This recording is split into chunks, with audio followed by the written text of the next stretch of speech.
Hello, I'm Joe from Kents of Cornwall Yurts, and today we're going to show you how to build a 5-metre Mongolian yurt. So there's many sections to the yurt, mainly the wooden sections and the fabric layers. So I'm going to talk you through the stages of how to build the yurt right now. So it's worth mentioning at this point that you can't build a yurt on your own. You're going to need a team, you're going to need some friends. Really, it's a case of the more hands, the better. The other thing worth mentioning is we built this on a platform. You can build a wooden platform, plywood platform, you know, any material that raises it up off the ground. We can build platforms for you. You can get a local carpenter or handyman to build the platform, or we can provide instructions for you building it yourself. Okay, that being said, we're on to stage one, which is fitting the door and putting the trellis in place. Okay, here we have our first piece of trellis. At the top, the wood is rounded, and at the bottom, the wood is square. When we're fitting into the side of the door, we have some diagonally cut pieces of wood. So when they're straightened out, that's so that it fits into the door nice and easy. And we then also have the curve of the trellis about 3/4 of the way up. But as long as you put the rounded at the top, we're good. So ideally for this section, it'd be good to have 3 people. One person to hold the door, one person to hold one section of trellis, and another person to stretch out the next piece of trellis. So I'm going to go ahead and stretch this out. And I'm stretching out to the height of just above the door. So this section here wants to be just above, and you want to get this piece of trellis just in the door there. That is perfect. This was number 1, and now I'm going to get trellis number 2. Okay, so now we're going to link the second trellis, and it's marked number 2 at the top. So you bring it up to the next piece of trellis, lean it slightly on the side, and we're off. And we're going to match the height of the other trellis. So about there. And you can see we're at the same height. So we're going to link these together. And the important thing is to have 2 points of contact. So once you've got them smoothly sliding together, you can bring them together like so. And then we're in. You must get that nice locking motion. And then you check from bottom to top that you haven't got any pieces of wood that are overlapping the wrong way. Like you could have, for example, a piece of wood that's crossed over like this, and you can see it's wrong. So the way you troubleshoot that is you just go from top to bottom. You see, okay, there's an issue, and then we're off.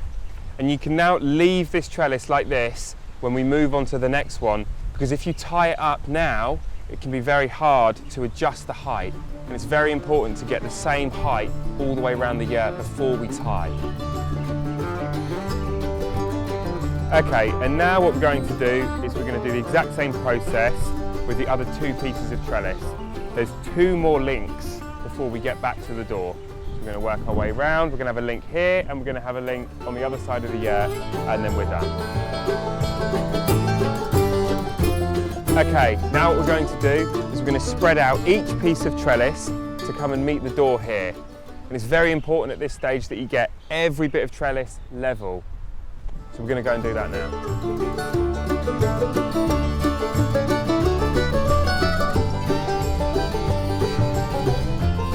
So there's many different ways you can tie the walls together. Some people use cable ties, some people use Velcro, and there's many different ways you can tie it with a rope.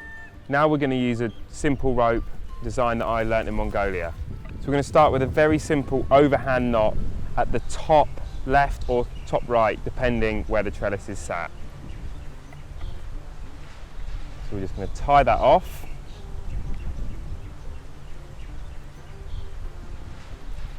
And we're going to start snaking our way down. So we're going to go, it's easier to kneel down at this stage, so we're going to go round and pull through. We're going round and behind. And you can see there's sections where the trellis is not together, and the aim of this is to bring all the trellis together. Around. Once you get in a flow, you're off. If you're just adjusting any bits of trellis, you know, that bit was a bit out, you're just bringing it in. So you're just going to work all the way down. Again, I'm just using an overhand knot here. Okay, now we're going to tie the tension rope, which is one of the most important parts of the whole yurt because it keeps it all together. So I'm going to feed this rope through here. Here we are.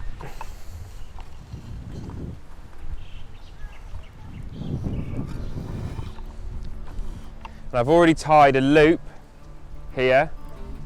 I'm going to link that to the loop,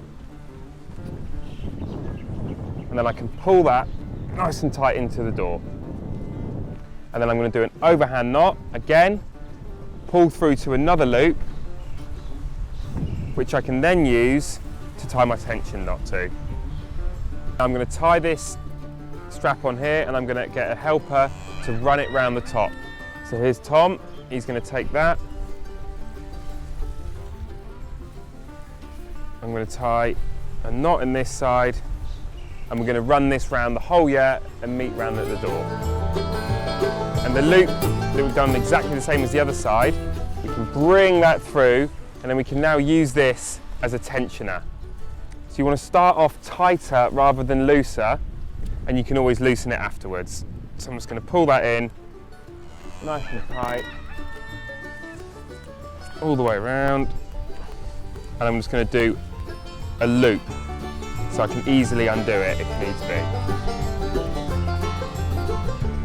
Right now we're fixing the support posts to the crown. We've tied an overhand knot or a fisherman's knot to the ring on the back side, and we're going to start tying this to here.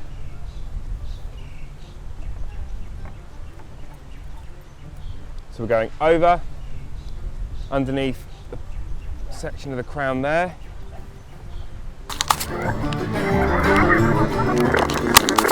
And then we're just tying an overhand knot at the back. I'm just going to do the exact same on the other side.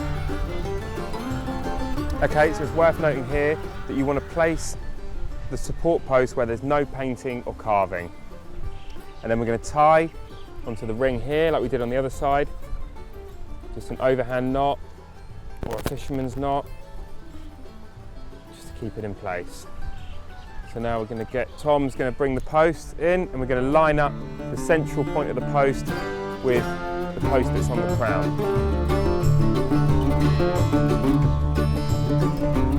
So now we've got our crown in position.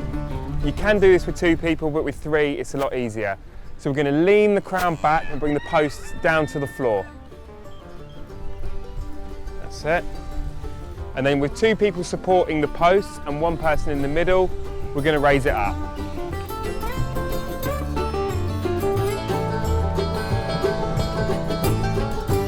There we are. You're going to try and get yourself roughly equal distances from the door to the back and to the sides, and I think we're pretty good there. You can use the central point of the crown to line up with the door. So I can see there we need to twist just slightly. So we're going to twist to the left. Perfect.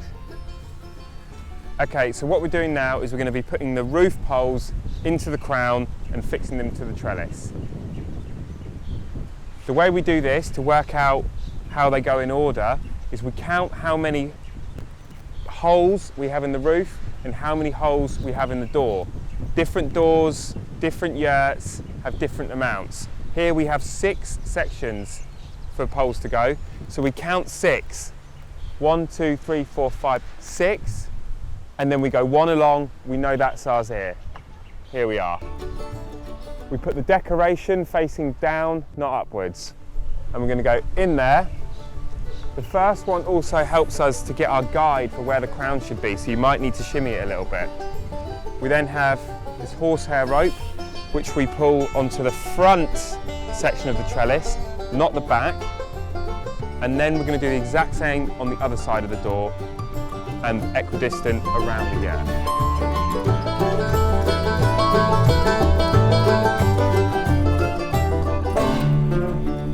So now it's worth noting that the tension band is too tight. I know that because the crown is lifting off the ground.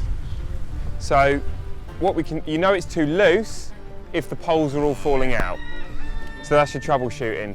And now I'm going to loosen the band and we're going to have someone hold this crown in place while we do that. There we go.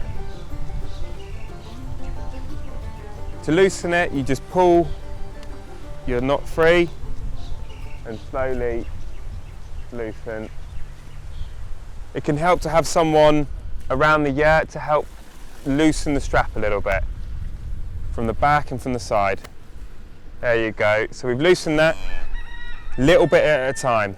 How's it feeling in the middle, Tom? And we're back on the ground, so we're good. Okay, now we're happy that we have a crown in a good position and we don't need it to be stabilised by anyone else. We can start putting the posts in, not directly next to the post we've already put in, but again, in the middle between the gaps. So we'd probably go here, and again in the middle here. And once we've done that, we can start filling in the spaces. If you have extra pair of hands, it's really handy if they can be outside, putting the posts and just leaning them there. If you've got a good task force, that can really speed things up. So I'm going to go ahead now and put one in the middle. I've got a gap of 3. I'm going to count the gap of 3 and I'm in. You can give it a little tap if it's a bit tight, and then again with the knee and on to the trellis.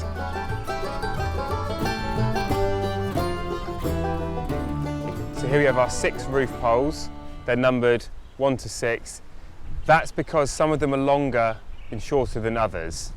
And traditionally in Mongolia you go 1 to 6 with the rising sun. So the sun's rising over here, so we've got number 1 and in it goes. And this really helps. Again, you might have to push out with your knee. And then they fit into these sections in the door. So I'm going to do 1, and then I'm going to do 6. So we're getting an equal amount of pressure on the door. And then I can fill them in. Now what I'm going to do once all the poles are in, I'm going to gently tap each pole 3 times with a rubber mallet just to secure them into the crown. Proper job. Okay, every cover that we supply is folded the exact same way, so it can be put on the yurt in the exact same way. This is a cotton cover and it's the layer which goes over the frame of the yurt. If you have a canvas cover or a waterproof cover, it's the exact same process, it just goes on top of the yurt in this way. We have a helper who's in the middle who can receive the tags that will tie at the top of the yurt. So I flip, you open up, then here I have the tags and I can flip that up to the receiver, like that. What you need to do now is find the edge here, and Tom has got the other side, and then we're going to work that round all the way round to the back of the yurt until you find the door.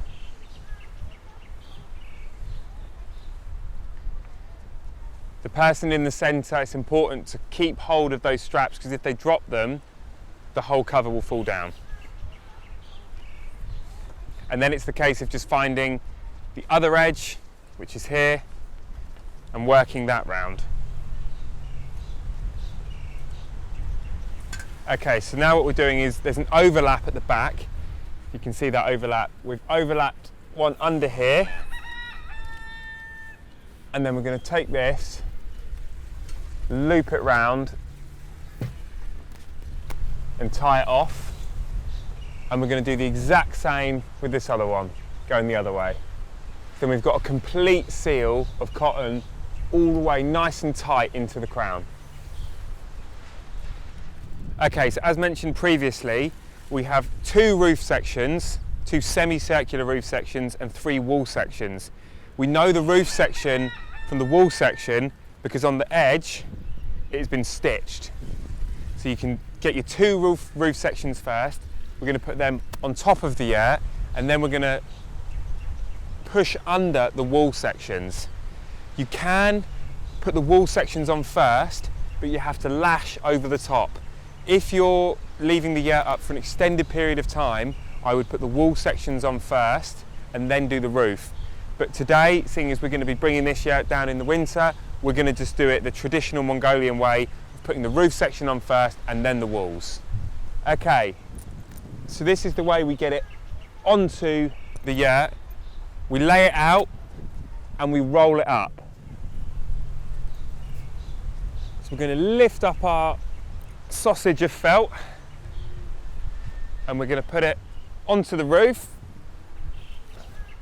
We're going to grab our poles that we've got in a handy position and we're going to flick it up to the person who's sticking their head out the crown.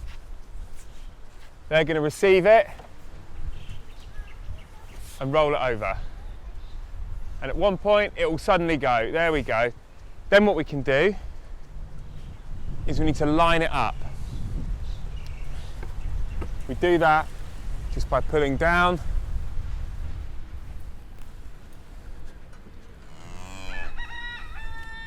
And the person who's on the crown can tuck it underneath the lip to protect it from the elements so that the waterproof cover and the crown cover can go over the top of that. And then we're going to do the exact same thing. We're going to roll the next one, roll it over, and we're going to have a nice overlap on the felt. And then that's the roof felt done. We've got this curved section, which is the bit which goes around the outside. This needs to be furthest away from the existing felt that you've already put on. So you line it up and then we're off. Okay, so what we're going to do now, we're going to gather some rocks, pieces of wood to weigh down the wool felt, which is going to tuck under this, and we can put some weights around. You can use anything, shoes, whatever you got. Okay, so we've laid our felt out, 3 sections. We've got someone at the door, we've got someone in the middle, and we've got someone at the end. So I'm going to pass this up to the door, and then we're going to work our way, lift up and tuck. And we want to bring the felt slightly higher. We don't want it drooping down, we want it slightly higher because we're able to pull it down. It's a lot easier than trying to tuck it up even more. And we're going to repeat this process with all of the felts, using bits of wood to support it where needs be. Go up a little bit more. If we are strapping the felt on, we use these lapels. There's 3 of them. These would go at the top, we'd string rope through there and we'd go up and over, but we'd need to do that before we put the roof felt on. But we're doing the traditional method today, so we don't need to worry about that. Okay, so now we've put our 2 starting from one side of the door, and now we're going to start from this side. This means that we can line it up really well with the door, and then we don't have to shift it around from starting from that way. So again, up and under. I'm just going to mention this drip edge that you might have seen. All platforms should have one of these, and the reason we have this is so that we can have a separate section between the insulative materials like the canvas and the felt. It goes on the inside like so, and then the waterproof layers come to the outside and we run the ratchet strap around, and it means water can just run straight off rather than sitting at the bottom and pooling. Okay, so here we're using a waterproof canvas cover. Sometimes you can use this and then a canvas cover on top, but today, for the purpose of showing you one cover that's going on, we're just going to be using this. Again, we open it up, we find the lapels, we check. I found them here. Okay, so we close it back up again and we pass it up to our person at the top. We flick that up, we open it up,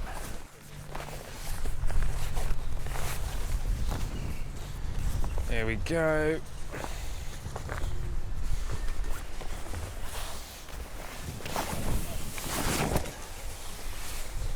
Once again, it's really important that the person at the top has got both straps in each hand. We have the edge here, and I'm just waiting to find the door here. So this is an edge that's going to be going round to the back. Once again, we have an overlap at the back. So we have the wind direction from the sea coming in from this direction. So we want to overlap this over the top there. So we wouldn't want the wind blowing in and under and causing you all sorts of issues. Okay, what we've done now is we've fed through these straps. We've had to push them through the cotton and the felt, and we've got them here.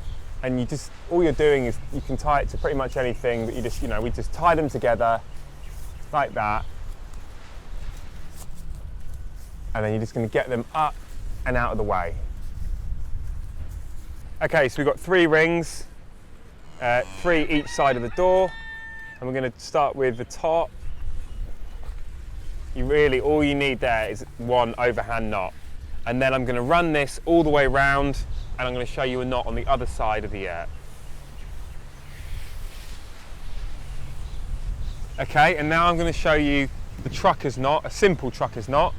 About 1 metre away from the door, I'm going to fold over the strap, and I'm then going to make a loop and overhand into there. And then I'm going to come to the loop at the door,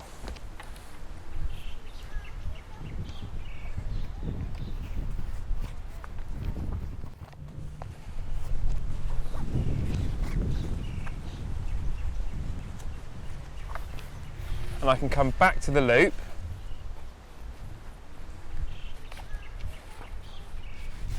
and I can then use this loop as a ratchet to tighten the strap. But what I want to do is you want to have people placed around the yurt to pull the strap, not just from one place, but from the whole way.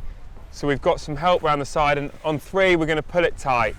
1, 2, 3, and then you take it in, nice and tight, and you can just overhand knot, leaving that, and then when I want to untie it, I can just pull that, and it's really easy to tighten and loosen it. And we do that on the 3 rings, and we're sorted. Nice. So we've got 8 lapels on here, and we've got 8 straps. We're cutting these roughly to 4.5 metre lengths, because that's the length from the crown to the bottom of the platform, plus a bit extra, because we need to tie a loop to tie it back on. If your platform's higher, you're going to have longer lengths, but 4.5 metres is a good go for. What we're going to do now, 1 person up top, 1 person either side, 3 ropes. We've got the wood burner section. If you've got a crown of this style in the place where you want it, we're having our wood burner at the front. So we're going to go 1, 2, 3, up we go, and then we're just going to shimmy it to me, to you, all the way over. And then we're going to check with Tom, how's that looking on the inside?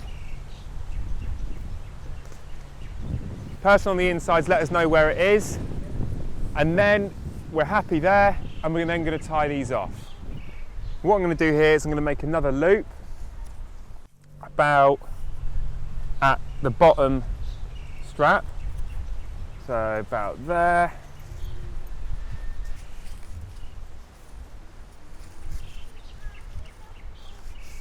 I've got my loop. I'm going to go to here. There's a few different options. You could go to a stake, which is hammered into the ground. You could go to a ring on plate or a hook, which is on the platform. Or in our case, we've got posts, so I can just wrap around the post, up to the loop. And at this point, if I was to pull really tight, I'd pull the crown off. So I'm just going to do it loosely and come back to that.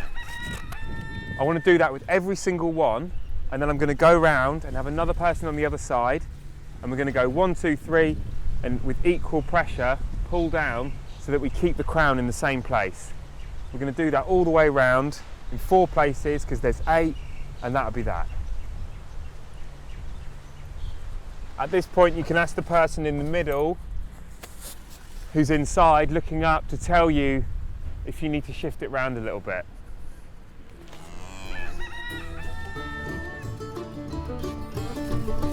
So this is the last stage. we're putting the ratchet strap on, and this is going to hold any outside covers you've got, waterproof cover, canvas cover, and it's going to hold everything together and down to the drip edge. What we can do is we can pull this down as we go around, and this acts essentially as digging the yurt in. In Mongolia they would dig it into the ground. We don't have that option because the ground is so wet, so we've come up with this idea. You can just use a strap with a trucker's hitch, but a ratchet strap works better. So we're just going to do that now. I'm going to hook it on here and I'm going to work my way around.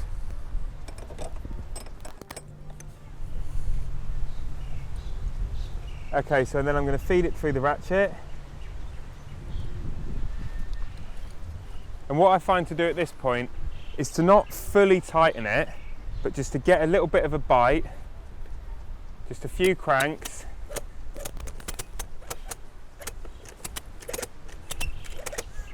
And then I can go around, get it into place, and then give it a couple more cranks, and then we're sorted. Okay, and there you have it. A Mongolian yurt, 5 metres, built the Cornish way.